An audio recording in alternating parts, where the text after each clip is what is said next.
क्या आध्यात्मिक यात्रा के लिए अपने माता-पिता को छोड़ के चले जाना अच्छी बात है? किसी ने पूछा है। तो भई ये तो डिपेंड करेगा कि माता-पिता को आपकी ज़रूरत कितनी है, एक बात। और दूसरी बात कि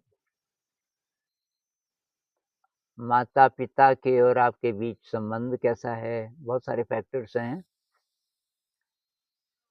अब जैसे ये उदाहरण है ना कि बुद्ध कैसे चले गए थे, तो बुद्ध के माता-पिता को तो ज़रूरत नहीं थी, वो ठीक-ठाक थे।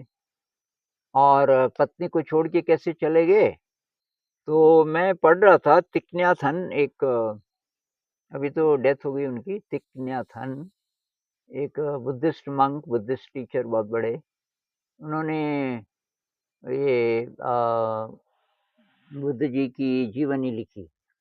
उसको हिंदी में ट्रांसलेट किसी ने किया तो हिंदी में है वो, जहाँ-जहाँ चरण पड़े गौतम के। तो कहते हैं कि उनकी पत्नी को पता पता था पहले से कि ये जाएगा। वो प्यार तो करते थे बहुत ज़्यादा, लेकिन वो बीच-बीच में देखती थी कि उदास बैठे हुए हैं, कहीं खोए हुए हैं। तो समझ गई थी ये आदमी कभी न कभी जाएगा। और उसने कि बोल भी दिया था कि मैं रोकूँगी नहीं, जब आप जाओगे तो मैं रोकूँगी नहीं। लेकिन अगर माता-पिता बीमार हैं, आप ही सपोर्ट कर रहे हैं, उनको आपकी ज़रूरत है, तो तब तो उसी को साधना बनाना चाहिए मेरे हिसाब से। क्योंकि वो ज़िम्मेदारी भी तो है ना आपकी। क्योंकि माता-पिता की सेवा करना ये तो बहुत बड़ी बात है। अब माता-पिता खुद कह दें कि बेटा जा, तब अलग बात है।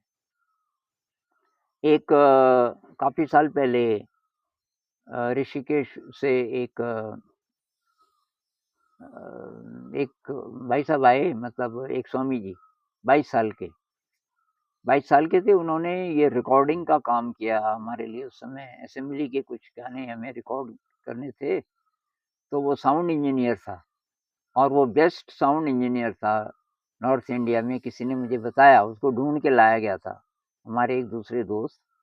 उन्होंने काफ़ी रिसर्च की और तब फिर ये मिले स्वामी जी। स्वामी जी ने एक पैसा नहीं लिया। और हमने बोला आप इतनी कम उम्र में स्वामी बन गए, 22 ही साल में, और कंप्यूटर इंजीनियर भी हैं।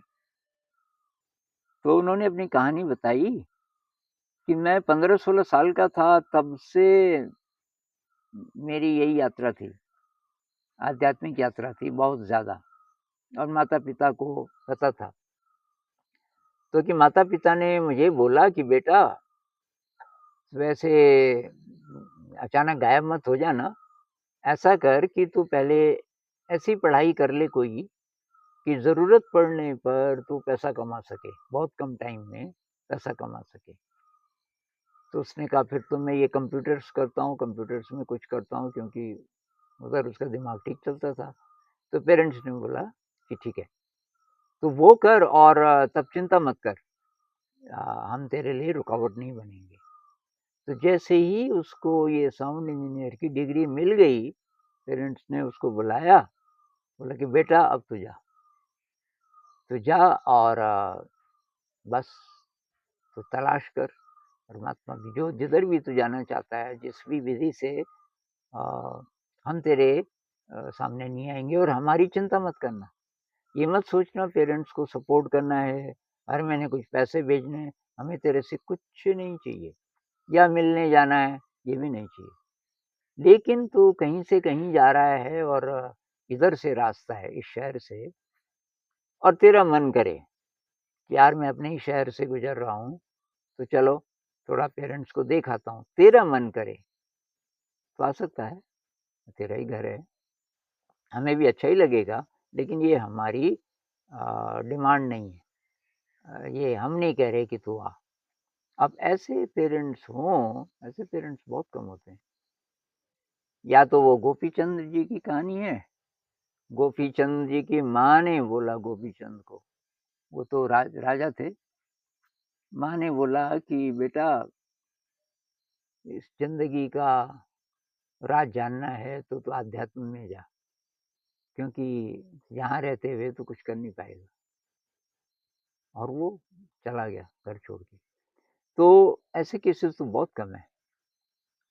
अभी एक कमेंट आया मेरे लिए 2-3 दिन पहले। किसी लड़की ने बहुत पहले पूछा था कि क्या सेवा भी ध्यान बन सकता है? और शायद मैंने ऐसा कुछ बोला था कि अगर सच्चे मन से 100% एकदम निस्वार्थ और पूरी सेवा में कोई लगा हो, तो वो भी ध्यान है।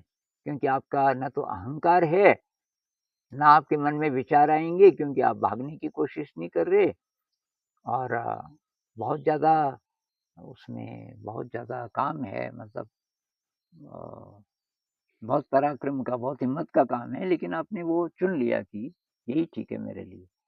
तो वो कर्म ही हो गए एक तरह से निस्वार्थ सेवा का।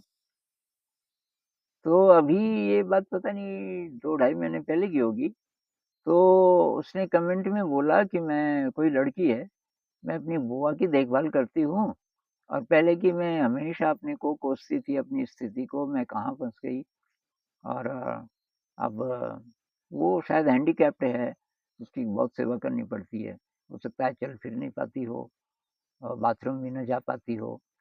तो ऐसी स्थिति में बहुत रात-दिन सेवा करनी पड़ती है और यही वो कर रही थी लेकिन उसका मन नहीं था शुरुआत में और उसका ये था कि मुझे अध्यात्म में जाना है, मुझे मेडिटेशन करना है, मैं कब करूँगी? तो उसने अभी 2-3 दिन पहले एक कमेंट में बोला कि अब मैंने इसी को ध्यान बना दिया। अब मेरा पूरा मन अब इसी काम में है और ये जो बुआ है ये छोटी-सी बच्ची की तरह लगती है मुझे, मैं उसको खूब हँसाती हूँ, खूब हँसती है और मैं उसकी पूरी सेवा करती हूँ। मन में कोई पलायन की वृत्ति नहीं है और बस अ, अब मैं अपने आप ही ध्यान में रहने लग गई। मेरे मन में कोई भागने के, पलायन के, विद्रोह के विचार ही नहीं आते और अच्छा लगता है कि मैं सेवा कर रही हूँ और उसको वो जब हँसती है तो मुझे बहुत अच्छा लगता है। तो ये अलग-अलग स्थितियाँ हैं लेकिन अगर ज़रूरत है भई पेरेंट्स को आपकी, सचमुच, अटैचमेंट के कारण नहीं ये जो सेंटिमेंटालिटी है ना कि मेरे पेरेंट्स हैं, ये ठीक नहीं है या समाज क्या कहेगा या पेरेंट्स क्या कहेंगे, ये इस कारण से नहीं, लेकिन सचमुच उनको आपकी ज़रूरत है। सचमुच ज़रूरत है, तब भई आपको रहना चाहिए, उसी को ध्यान बनाना चाहिए और वो भी रास्ता है। वहाँ भी आप ध्यान में रह सकते हैं। भई 24 घंटे में से आप 1-2 घंटे तो निकाल सकते हैं ना अपने लिए, तो उसको मेडिटेशन आप बना सकते हैं।